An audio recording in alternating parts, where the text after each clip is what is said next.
La révolution quantique, d'une façon générale, est une révolution, à mon avis, qui est aussi importante qu'a pu l'être dans l'histoire des sciences et techniques, la révolution de l'électricité, la révolution du moteur à explosion, de la machine à vapeur. Ce champ de la physique quantique et des technologies quantiques, les deux, c'est-à-dire recherche fondamentale mais aussi application, est totalement ouvert. On peut espérer des applications très importantes, en particulier pour tout ce qui concerne des communications et où des révolutions peuvent apparaître.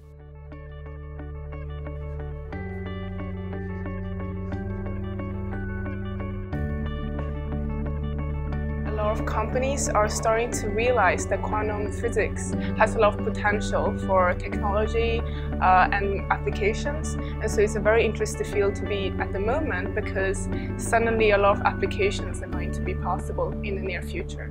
Là, c'est une nouvelle phase qui s'ouvre à nous d'un point de vue industriel, avec les premières applications les plus importantes qui seront notamment en cybersécurité, en cryptage. Ça ouvre des perspectives de calcul absolument vertigineuses et tout à fait nécessaires du reste pour pouvoir traiter l'ensemble des informations que nous générons, que nous créons.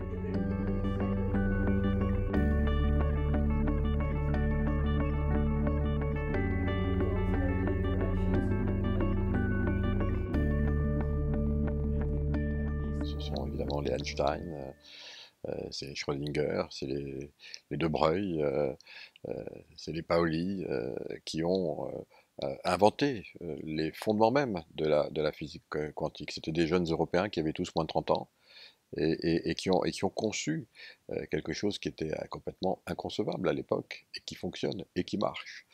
La physique quantique trouve ses origines, encore une fois, dans la formation scientifique européenne, qui est une formation scientifique de grande qualité. Depuis quelques décennies, les collaborations entre chercheurs français et chercheurs allemands se sont développées considérablement. Grâce aux programmes européens qui ont commencé dans les années 1990, tout naturellement, nous avons interagi avec les autres laboratoires en Europe. Beaucoup de nos thésards sont partis faire des post-docs dans d'autres pays européens, beaucoup en Allemagne. Donc il y a maintenant une tradition qui s'est instaurée et où les collaborations franco-allemandes sont extrêmement étroites et fructueuses. Je suis un militant de cette amitié parce que mon père a été prisonnier de guerre en Allemagne et quand il est revenu, il n'avait pas du tout la haine des Allemands, il voulait qu'on fasse l'Europe unie pour que ça ne se reproduise jamais.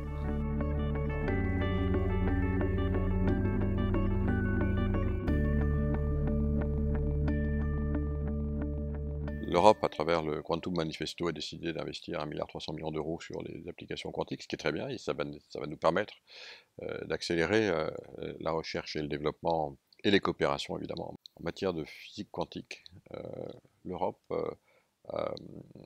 aujourd'hui a encore beaucoup à dire, et n'est certainement pas le dernier des continents où ça se passe, bien au contraire.